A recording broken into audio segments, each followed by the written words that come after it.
The Behavior Education Assessment Research Center, or the BEAR Center, is an arm of the Department of Psychological Sciences here at Northern Michigan. And essentially what we are is we are a multifaceted service providing agency that specifically focuses on providing behavior analysis services.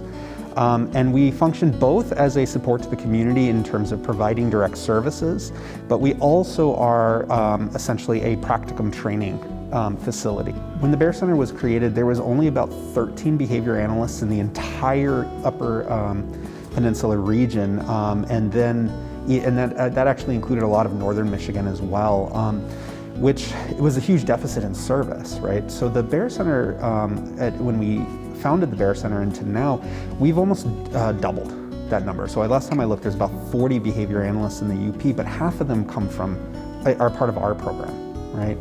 So the BEAR Center does a number of things for the university and for the community at large. First and foremost, as a university, it is a training center for students at both the undergraduate and graduate level who are seeking to gain credentials as assistant behavior analysts or board certified behavior analysts, which are both licensed in the state of Michigan. Now that the BEAR Center is here, we train somewhere in the range of 30 to 40 students a year in practicum sites.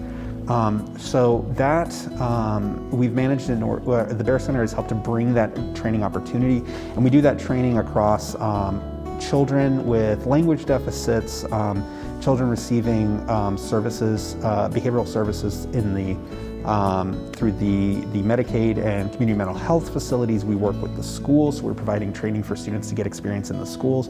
We work with the aging population, students who want to work with behavioral management and behavior difficulties associated with dementia and Alzheimer's, Parkinson's, and so on. Now, on top of that, we are a full behavior analytics service provider, and in fact, we've recently received a grant from the Michigan Health Endowment Fund to expand our services, which have generally been focused on very young children, so the early intervention age, as well as and doing language, and now we're expanding to be able to work with what they call school-age children, which would bring it up to 22.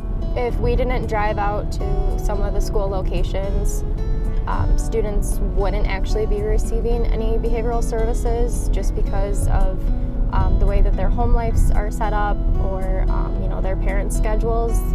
School is their source of treatment.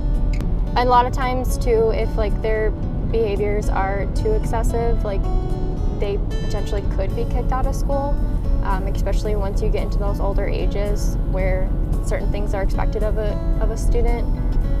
Sometimes teachers don't know the best way to handle it, and not only that, but they have 30 other kids in their classroom that also need their assistance. So when you have a kid that's, say 14 years old and won't sit down and do his homework, it's difficult for them. So with us going in there, we kind of give them a little bit of help, and not only that, but we take care of the student and give a little bit more one-on-one services for them. I love having the vehicles. It has been a tremendous help, and especially because we did get really nice vehicles. I feel a lot safer driving everywhere, especially because we live up here in the UP. You do not know what the weather's going to be like, and just having safe transportation and it's reliable, I am very grateful for this. I think it was a great addition to our program. Having the opportunity to come here and start applying all of these things that we've talked about for the past 4 years, it really helps make those connections and help build, a better skill set for this line of work.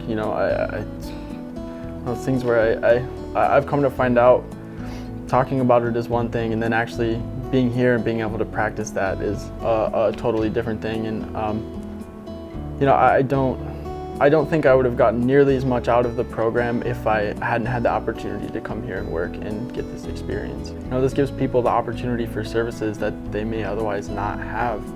And looking down the line as well, having training technicians to come through this program, most of them looking to sit, to be certified clinicians. The more clinicians who want to stay up here in the future after graduation, we're just expanding the available resources, you know, for the community up here, really. I mean, it's satisfying being able to see a client make progress. You know, I mean, that's super cool, watching them develop new skill sets and, you know, watching them demonstrate it while they're here, and hearing from the parents how, well, they started doing this at home, they did this at home. And it's like, hey, that's awesome. You know, being able to help some of the clients, and you know that if it wasn't for, you know, the center here, they may not have the same opportunities. And I know I mentioned that before, but I think that's really important. And being able to be a part of that and, you know, say that you help these people out.